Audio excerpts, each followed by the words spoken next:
Hello friends, welcome to my channel let's study. This is your Rajesh sir.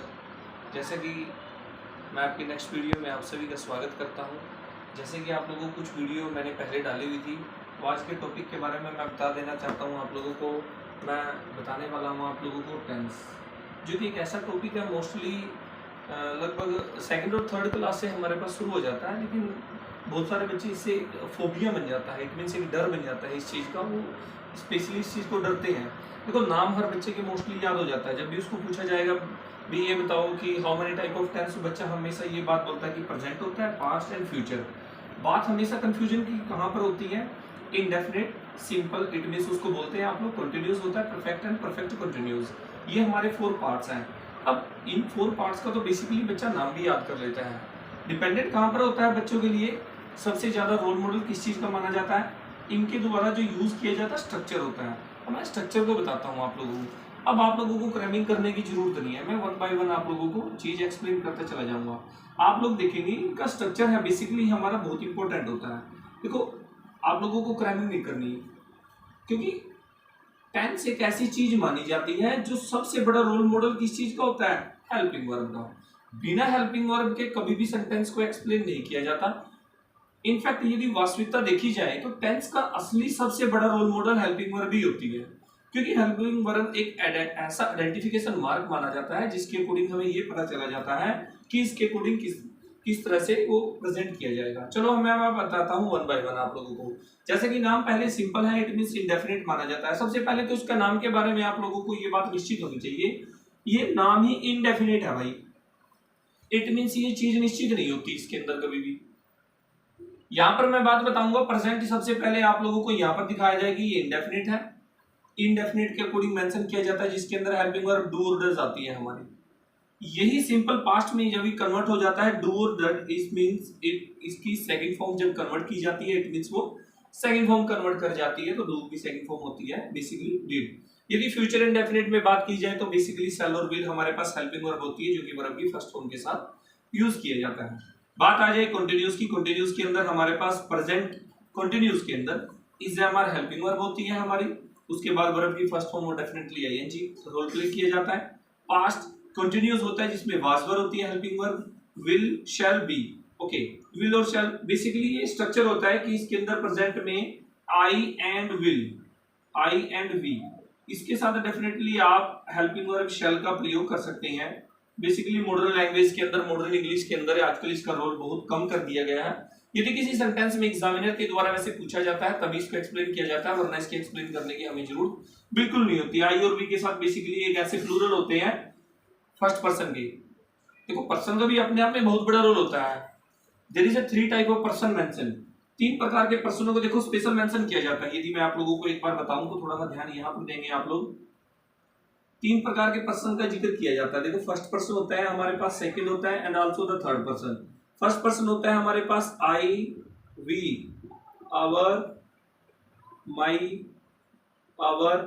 It means जब आप किसी चीज को एक्सप्लेन कर रहे हैं, किसी चीज को बोल रहे हैं, आपका खुद का जिक्र होता है उसके अंदर, that is the first person. ये फर्स्ट पर्सन होता है हमेशा, उसको फर्स्ट पर्सन बोलते हैं। बात आती है सेकंड पर्सन। सेकंड पर्सन जो आपकी बात को सुन रहा है भाई, जो आप झेल रहा है आप लोगों को, इट मीन सामने वाला। फर्स्ट और सेकंड। थर्ड पर्सन वो होता है जिसके बारे में आप जिक्र कर रहे हैं, it mean he, she, it. ये नॉन लिविंग थिंग्स के लिए यूज किया जाता है, मेल फीमेल के लिए यूज किया जाता है। उसके बाद हमारे प्लूरल होते हैं जैसे दे, देम, हिज, हर। ये these are all the third person. ये बेसिकली ये फर्स्ट, सेकंड और थर्ड तीनों पर्सनों का इस तरह से हम जिक्र किया जाता है। ओके, नेक्स्ट में बात आती है, हम अपने टॉपिक पर नेक्स्ट यहाँ पर आ जाते हैं परफेक्ट टेंस। परफेक्ट टेंस देखो, ये हमारा इंडेफिनिट है, ये हमारा नेक्स्ट में कंटिन्यूस है। नेक्स्ट में कंटिन्यूस में इट मींस लगातार कोई चीज जारी है हमारी। उसके बाद हम रोल प्ले करते हैं परफेक्ट में। परफेक्ट अपने आप में नाम से, वर्ड से पता चल जाता है, इट मींस परफेक्ट, जो काम हम कंप्लीट कर चुके हैं। देखो, वैसे टेंस का नाम ही काल होता है। काल इट मींस एक थोड़े टाइम को एक ऐसे लेवल पर कंप्लीट करना, वन बाय वन, की थोड़े टाइम के बाद एक के बाद एक के बाद एक के बाद किसी चीज को एक्सप्लेन किया जाता है। यहाँ पर ये एक्सप्लेन किया जाता है, इट मींस यदि प्रेजेंट परफेक्ट टेंस को मेंशन किया जाता है, हैज एंड हैव, सिंगुलर के लिए यूज करते हैं हम हैज, प्लूरल के लिए यूज किया जाता है have, and also with the third form of verb. Perfect tense जहां पर भी यूज किया जाएगा डेफिनेटली आप लोग हैज हैव हैड के साथ वर्ब की थर्ड फॉर्म का प्रयोग करेंगे। आपके पास जहां भी हैज हैव और हैड ये पास्ट परफेक्ट टेंस में आता है। फ्यूचर की बात की जाए तो फ्यूचर परफेक्ट टेंस होता है, उसके अंदर विल शैल जो भी आएगा आप लोगों के पास have and also with that और उसके बाद वर्ब की थर्ड फॉर्म इंक्लूड की जाती है। ये बेसिकली एक ऐसा स्ट्रक्चर है जो सिंपल वे में यूज किया जाता है। इट मींस आप लोगों को सिर्फ हेल्पिंग वर्ब के अकॉर्डिंग ही याद होना चाहिए। इट मींस क्रैमिंग करने की जरूरत नहीं है आपको। वन बाय वन किसी चीज के बारे में एक्सप्लेन करना हो ना, उसके बारे में पता होना चाहिए। इट मींस आप लोगों के पास सेंटेंस में डेफिनेटली वर्ब की फर्स्ट फॉर्म आ जाती है। डू और डज आपके पास हेल्पिंग वर्ब है, आप लोगों को पता चल जाना चाहिए this is our present indefinite, it means simple present tense. Next में बात बताई जाए तो पास्ट में वर्ब की सेकंड फॉर्म का प्रयोग किया जाता है। यदि डायरेक्ट आ जाता है इट मींस डिड आ जाता है। फ्यूचर को हम यूज करते हैं विल और शैल और वर्ब की first form, it means sentence में सब्जेक्ट के बाद आ जाता है। अब इन सभी का रोल मॉडल होने के बाद सबसे बड़ा रोल प्ले किया जाता है सेंटेंस के स्ट्रक्चर पर, वो हम आगे डिस्कस करने जा रहे हैं अभी। तो नेक्स्ट हमारे पास है स्ट्रक्चर।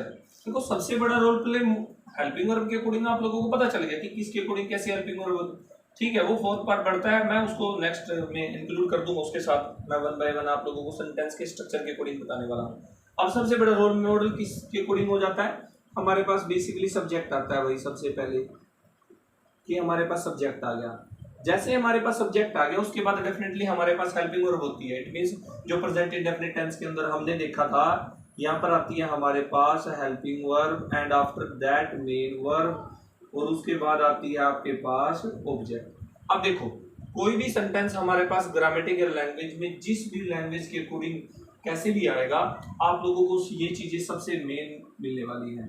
अब सेंटेंस में आप लोगों को how you identify the what kind of be tense is used this kind of be sentence, इस सेंटेंस में कौन सा टेंस यूज किया गया है ये कैसे आइडेंटिफाई करेंगे, because only the helping verb. अभी मैंने लास्ट में आप लोगों को बताया था कि किस तरह से यूज किया गया है do and does. For example जैसे मैं आप लोगों को बताऊंगा, मैंने बोला राम प्लेज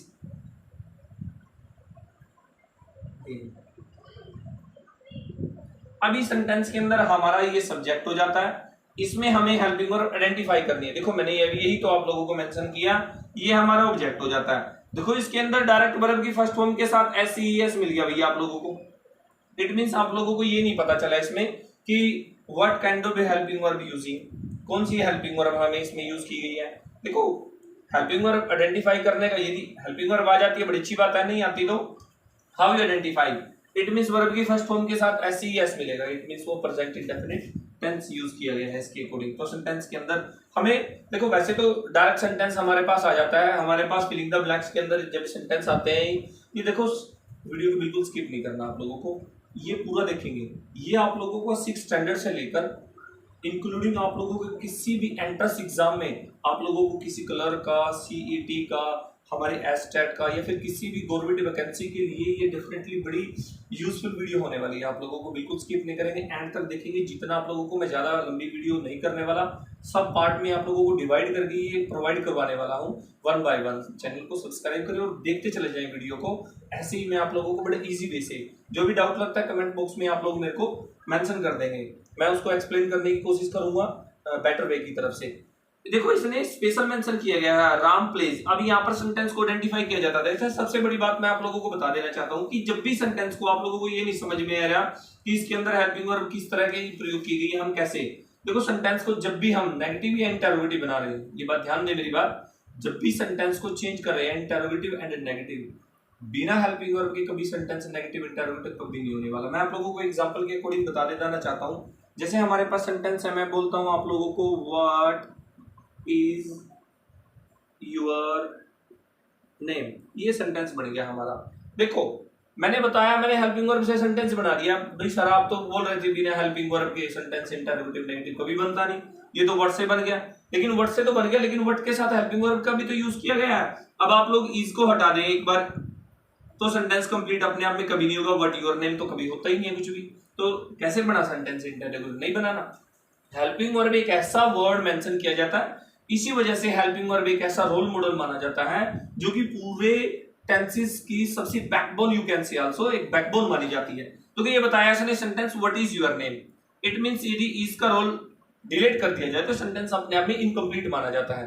इसी तरीके से सेंटेंस को हम नेगेटिव बना रहे हैं, हम सेंटेंस हमारे पास है, जैसे मैं बताऊंगा he is going to Delhi. इस सेंटेंस के अंदर नेगेटिव बनाना है, हम नेगेटिव डायरेक्ट नहीं बना सकते कभी भी सेंटेंस को। हमने ही नॉट गोइंग टू दिल्ली, ये सेंटेंस अपने आप में इनकम्प्लीट माना जाता है, क्योंकि नोट डायरेक्ट नहीं कभी भी आएगा, बिना हेल्पिंग वर्ब के किसी भी सेंटेंस को हम नेगेटिव नहीं कन्वर्ट करेंगे। तो यहाँ पर मैंने आप लोगों को बताया कि किस तरह से सेंटेंस हमारे पास यदि इंटरोगेटिव माना जाता है, हमने इंटरोगेटिव यूज किया तो इंटरोगेटिव के अकॉर्डिंग हमें हेल्पिंग वर्ब के साथ इंटरोगेटिव हमने मेंशन कर दिया, यानी अपने आप में WH फैमिली कभी भी है, इंटरोगेटिव कभी भी सेंटेंस नहीं कन्वर्ट करती। जब भी WH फैमिली वर्ड का यूज किया जाता है डेफिनेटली अपने आप में हेल्पिंग वर्ब का उसके साथ प्रयोग किया जाएगा। नेक्स्ट वन में आप लोगों को स्पेशल मेंशन किया गया कि किस तरह से यूज, तो हेल्पिंग वर्ब के अकॉर्डिंग आप लोगों को ये मैंने बताया कि किस तरह से हेल्पिंग वर्ब का सबसे बड़ा रोल माना जाता है। किसी तरीके से ये 1 बाय 1 सेंटेंस के अकॉर्डिंग हमें पता होना चाहिए, जैसे मैंने आप लोगों को अभी बताया। ठीक है, अभी आगे देखेंगे हम ध्यान से। जैसे हमारे पास ये सिंपल के अकॉर्डिंग कोई भी सेंटेंस हमारे पास आ जाता है, जैसे ही प्लेज। यही सेंटेंस यदि हम पास्ट में करते हैं, ये देखो प्रेजेंट का हो जाता है, प्रेजेंट सिंपल। अभी ये पास्ट सिंपल, ही प्लेड, यहाँ पर वर्ब की सेकंड फॉर्म कन्वर्ट हो जाती है। ये देखो वर्ब की फर्स्ट फॉर्म हमने यूज की, यहाँ पर वर्ब की सेकंड फॉर्म है, ये हमारे पास आ जाता है फ्यूचर इंडेफिनिट। फ्यूचर सिंपल भी बोल सकते हैं आप लोग उसको, और सिंपल भी बोल सकते हैं आप लोग उसको। ओके, यहाँ पर हमने देखा क्या था, ही विल प्ले। बड़ा इजी, ऐसे ही 1 बाय 1 ऐसे ही तो करना है आप लोगों को। इसमें हमने क्या किया था, विल प्लस वर्ब की फर्स्ट फॉर्म, जो आपने शुरू में नोट डाउन की थी, जो मैंने शुरू में बताया था आप लोगों को, वही है 1 बाय 1। आप लोगों में सिर्फ ये देखना है, देखो इसके अंदर वर्ब की फर्स्ट फॉर्म है, बिल्कुल है भाई। वर्ब की सेकंड फॉर्म है, सिंपल पास्ट है, यहाँ से वीडियो किया जाता है सेंटेंस को। इसी को हम नेगेटिव इंटरोगेटिव बनाएंगे, कैसे चेंज करेंगे, वर्ब की सेकंड फॉर्म के अकॉर्डिंग। मैंने बोला ही प्लेड, इट मींस ये सिंपल पास्ट टेंस में यूज किया गया। इसी सेंटेंस को हम इंटरोगेटिव कैसे कन्वर्ट करेंगे, did he play and sign of interrogation. Did verb की सेकंड फॉर्म, यहाँ की वर्ब की सेकंड फॉर्म चेंज की जाएगी। इट मींस सेंटेंस को 1 by 1 how you change into negative and interrogative. देखो सेंटेंस के जो पार्ट है, सबसे पहले हमारे पास सिंपल होता है, उसके बाद हम नेगेटिव कन्वर्ट करेंगे, इंटरोगेटिव करेंगे, इंटरोगेटिव प्लस नेगेटिव होता है। लेकिन सेंटेंस को 1 बाय 1 पहले हमें सिंपल को सीखना है। जब हम सिंपल को सीखेंगे अपने आप ही नेगेटिव, मैंने बताया अभी आप लोगों को, सेंटेंस को नेगेटिव इंटरोगेटिव करेंगे, डेफिनेटली आप लोगों को हेल्पिंग वर्ब का पता होना चाहिए। देखो इसके अंदर हेल्पिंग वर्ब हमें पता है डिड आती है, वर्ब की सेकंड फॉर्म है, इसमें पता है हमें कि वर्ब की सेकंड फॉर्म आती है, इसका मतलब सिंपल पास्ट टेंस हो जाता है। सिंपल पास्ट जब टेंस हो जाता है उसको हम इंटरोगेटिव नेगेटिव बिना हेल्पिंग वर्ब के सेंटेंस नहीं बनने वाला। तो हेल्पिंग वर्ब कैसे, वर्ब की सेकंड फॉर्म है, तो सेकंड फॉर्म क्या होती है, डिड के अकॉर्डिंग सेंटेंस को चेंज करो, वो आप लोगों को सेंटेंस चेंज हो जाता है।